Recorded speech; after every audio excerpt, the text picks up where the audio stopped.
I want to start off by saying that, for the most part, being healthy is a choice.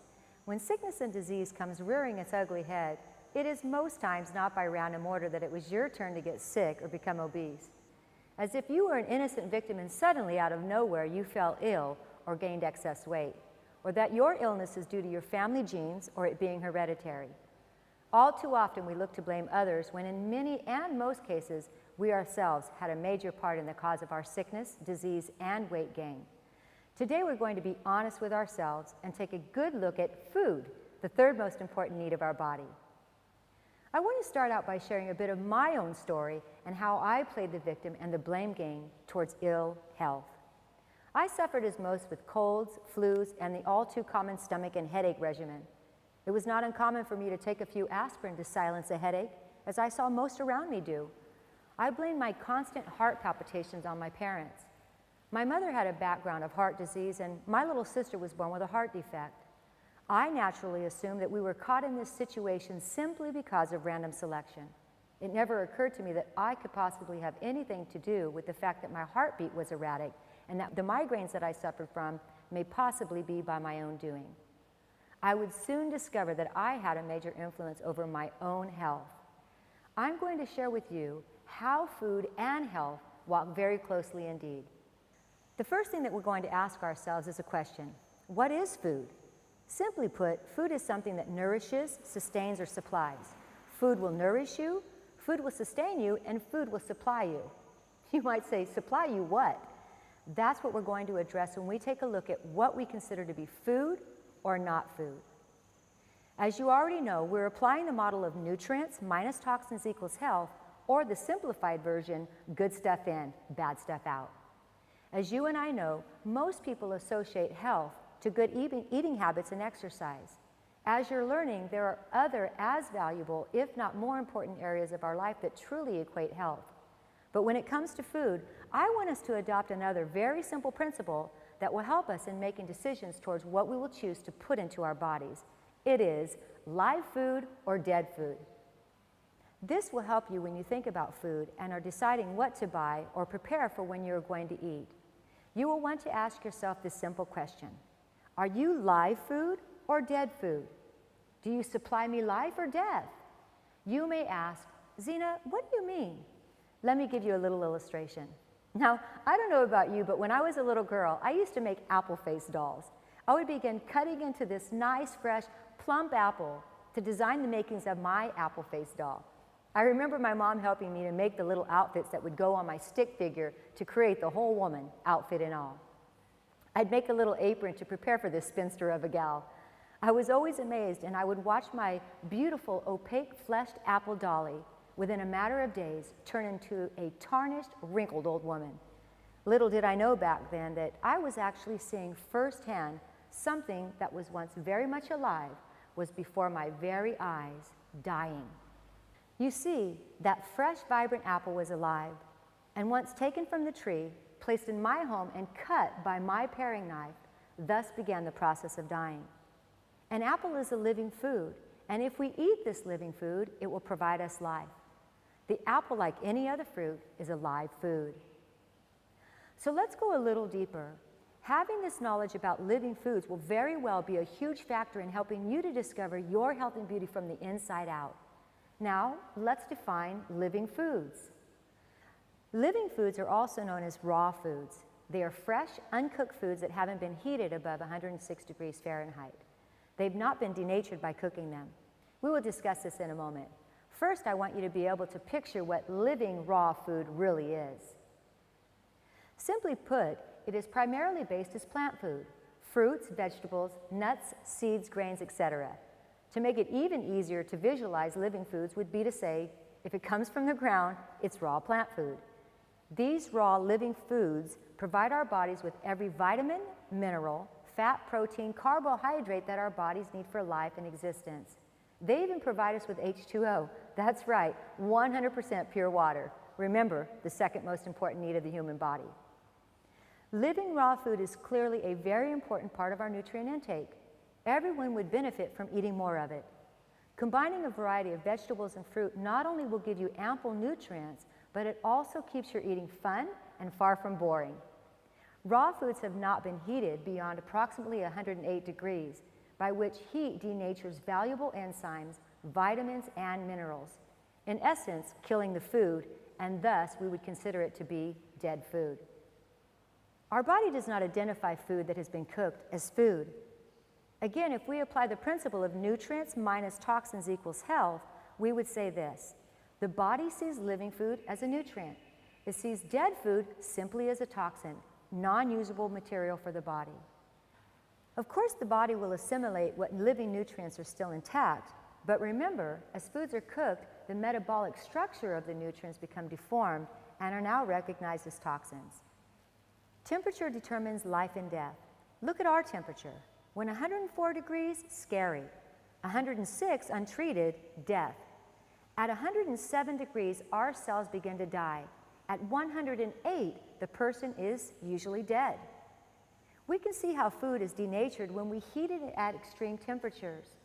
Look at an egg from a runny yolk to a solid white mass, or sugar from glistening white granules to caramelized brown sugar. We're cooking most of our food at temperatures of 212 degrees, which is the temperature for boiling water and steam. 225 is a low temperature oven, which is destroying essential nutrients. Or to put it plainly, we are killing the living cell. Then we eat processed foods that have been taken from their original form and turn it into something that we have been taught to call food. I must say that it is not fully food, but an image of what we think food is. Take a look at a piece of toast. Not only do we cook the food once, but we're actually cooking the food twice. I've never seen anything in creation that can kill more than once, but we've managed to convince ourselves that it is okay for us to feed our bodies with twice dead food. Remember, we ourselves are made up of living cells, and we need to feed our bodies with living cells as well. As you begin to take a look at the things that you place into your mouth, sometimes I like to refer to it as my nutrient intake portal, you will want to ask yourself this question: are you alive or are you dead? When we feed our body life, we live. When we feed our body death, we die. Now, you may not die immediately, but you do begin to kill yourself slowly. You see, when we want something to eat, we are usually motivated by a few factors. There are 3 factors that we pull from when resolving to eat. Number 1 is taste pleasure. Number 2 is convenience. And number 3 is expense. Let's go ahead and address these briefly. Number 1, just because something tastes good does not necessarily mean that it is good, alive, nor is it nutritious. When I eat a slice of cake, let me tell you, it tastes good. The taste of the cake brings me pleasure. However, this pleasure is only temporary. So when we look at the taste-pleasure motivator, we have to ask the question: cake, are you alive or dead? Cake, are you a nutrient or a toxin? The cake, although bringing me great pleasure at the time that I'm eating, is truly of no value to my health or my conscience later on.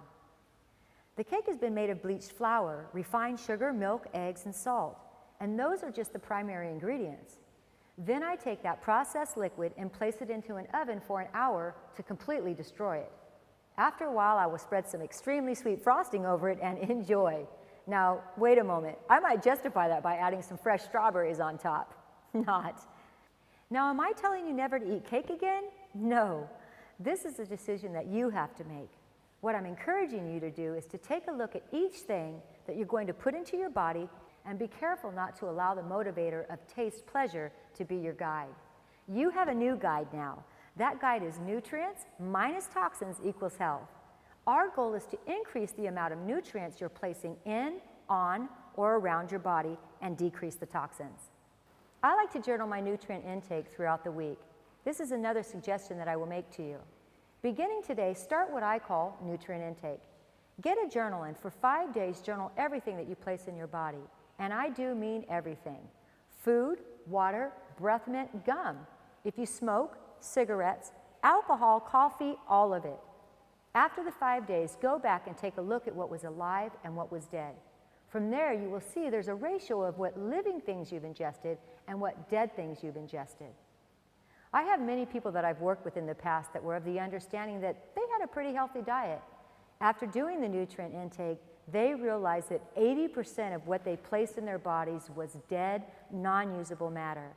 Now that can be quite shocking and can take some time to come into balance with. Using the nutrient intake guide will really help you to get to where you flip those numbers around. I personally like to follow an 80-20 rule, 80% living whole foods and 20% dead foods. Now I know the dead food is of little or no value to me and at times is even toxic. I must be honest and confess that there is not a health program out there that will work for you if you do not at times yield to the taste pleasure. We've all been created to experience taste and pleasure. It's just getting ourselves to a place that we are getting taste pleasure experience from foods that are alive. I don't know how many times through the years that my body has cried out for the taste pleasure of a fresh garden salad or chilled sliced watermelon. Do you see where I'm going with this? It's not that we have to deny ourselves the joy of eating, not at all. You're about to begin walking on the road where you find that living foods are where taste pleasure not only is attainable, but life-giving as well. Okay, number 2, convenience. There's no other way to address this except to be straightforward and upfront. One of the main reasons that I Am Woman came to pass was because of this very issue, convenience. Our societies today have convinced us that the more we do in our life, the better our life is.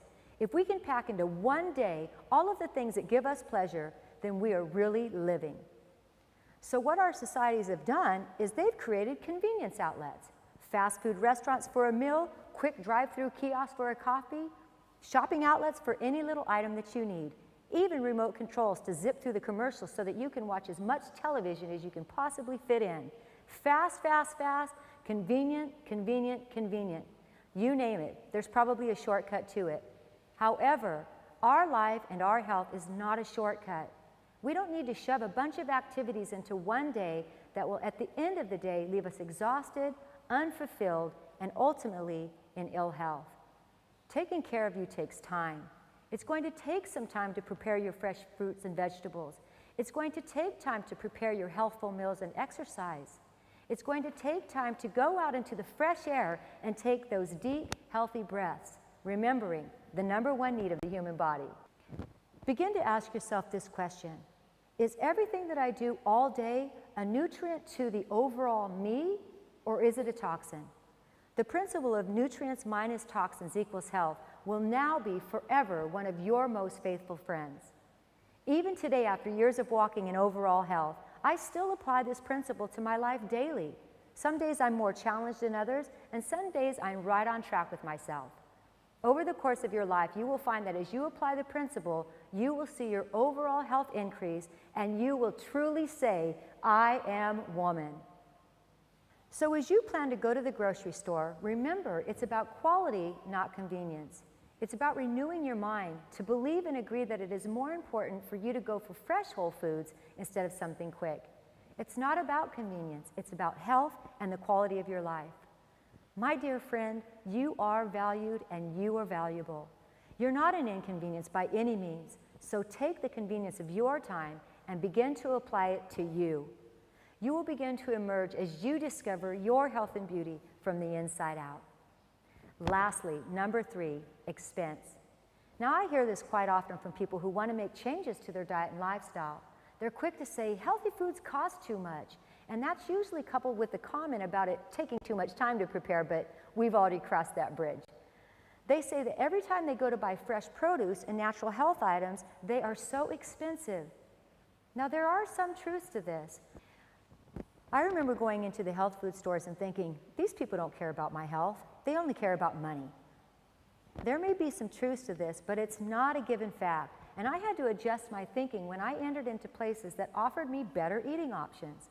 I made the decision that I was going to do what it takes to care for my body, and I would shop at places that provided me the best resources to take care of the most valuable asset that I had, me. If I was willing to spend money to adorn what I put on my body, then the least that I could do was not get stingy with what I chose to put in my body. I had to completely change the way that I felt about me, the real me. You too are going to have to begin to take a look at you. You can do it. This is your time. This is your hour. But let's address the issue of expense. I'd like to look at the overall picture, not just the checkout lane. Let's take a look at our grocery store experience. Typically, when you go grocery shopping, what type of food items are you placing in your grocery cart? Let's take a quick trip through the grocery store. You grab a cart and proceed to reach for a box of this, a carton of that, a can here, a bag there, some packaged meat, a dozen eggs, and some cheese. Oh, don't forget, a bottle of that. Then you quickly go to the produce department and rip off a few plastic bags for a couple of apples, bananas, and some lettuce, tomatoes, and cucumber. There, you're done. Now let's break it down and look at the whole picture. How much did all of those food items that were either in a box, carton, can, bag, bottle, or container cost? Now take a look at those in the little plastic bags. How much do they total? When you took a look at how much money you are saving, there's really no comparison.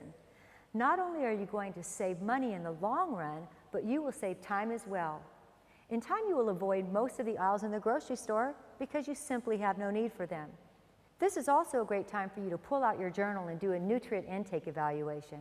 You will be able to discover what things you're going to buy that are considered dead or those that are alive. 2, if we continue to place into our bodies those dead, non-usable foods, then we will also lose our finances from doctor bills, time away from work, and prescribed medications. So when we look at the overall picture, we can see that in time, we are not losing money, but we will be saving money. And all the while, we are feeling great. Our body is crying out for nutrients. Remember, we are made of living cells. These living cells need living cells in order to live. When we give our living cells dead cell material, it will continue to reach for nutrients. Then we find ourselves in a spiral effect, having to eat all of the time because in all actuality, we have found ourselves to be malnourished. Do you find it a bit ironic that the bellies of many modern societies have a similar appearance to those little children that we see on our television screens in impoverished countries? The infomercials asking us to give so that they can eat and be nourished. All the while, we are eating handfuls of empty, dead calories. It's about nutrient intake, plain and simple. Our bodies need nourishment, and the sources that we get the richest nutrients from are simply found in living whole foods. Because of the increase of the fast food lifestyle, cooked and processed food culture, and undernourished and overfed people groups, I want to now share with you something that you will begin to hear more and more about in the Western world. Applying our health principle of nutrients minus toxins equals health, we see the need to increase nutrients into our diet. But how? Juicing. Juicing is the process of separating the juice from the fruits, leafy greens, and other types of vegetables from its pulp. The majority of nutrient is found in the juice and can easily go directly into the bloodstream. By removing the juice from the fiber, the juice bypasses the digestive system and can assimilate quickly. Juicing also allows you to consume more living raw foods without actually having to sit down at a meal and chew. I like to say that juicing is my chewing process. I often say that I'm drinking my food instead of eating my food. How often are we being told to get our daily allowance of fruits and vegetables? Well, by juicing, this will eliminate that from ever happening again. Not only is it a great way to get nutrients at the cellular level to really get to you, it also provides vitamins and minerals which help tremendously boost your immune system as well as flushing out unwanted toxins. There are endless benefits to juicing. Of course, it's important that we juice properly and not overdo it. And as long as we use juicing as a part of our healthy equation, then this is a wise thing to incorporate into your lifestyle. In a moment, I will show you actually how to juice. But let's take a moment to discuss the question that always arises when we discuss juicing. The question is, what kind of juicer should I buy? There are a few types on the market, but the two most common juicers that people know of and purchase are a spin basket juicer or the masticating juicer. Please note that these are not to be confused with a blender. Juicers separate the juice from the pulp, while a blender grinds down the fruits or vegetables and the fiber or pulp remains. I encourage you, in the most part, to juice your veggies and blend your fruits. Now let's get back to the juicers. If you're going to purchase and use a spin basket juicer, then you need to know this. A spin basket juicer can be purchased for a fairly low price. There are many models that are easy to use and clean. When using a spin basket juicer, I encourage people to, in as much as possible, juice and consume. The reason is that when you run your vegetables and fruit through a spin basket juicer, the basket spins at a rapid pace, extracting the juice from the fiber. During this process, there are two things that can and may be happening. The basket is spinning at such a rapid pace that it creates heat. This heat, when exposing itself to the living open cell, begins to destroy the cell itself, thus taking away some of the vital nutrients. Also, when the juice is being extracted, the living cells are being exposed to air, and when living cells are oxygenated, they begin to die. Now again, a spin basket juicer falls into the lines of my little catchphrase that I often use: something is better than nothing. At least this is a great way to begin introducing you to the juicing principles and lifestyle. You'll be glad you made this first investment, and yes, you're getting nutrients directly into your body by using this type of juicer. Another juicer that is available is a masticating juicer. These are the kind of juicers where the mechanism presses against the vegetable or fruit and actually presses it out, very similar to the way that we chew or masticate our food. During this process, the mechanism is moving slowly, pressing out the juice, and very little heat is involved and very little exposure to the air. Thus, the live nutrients are more intact. Masticating juicers are also known for producing much more juice instead of pulp. 2, with a masticating juicer, you can store your juices for longer periods of time. There's more to learn about juicers, but this will help you get introduced and help you to make a decision about the type of juicer you may want to purchase. Okay, now let's juice.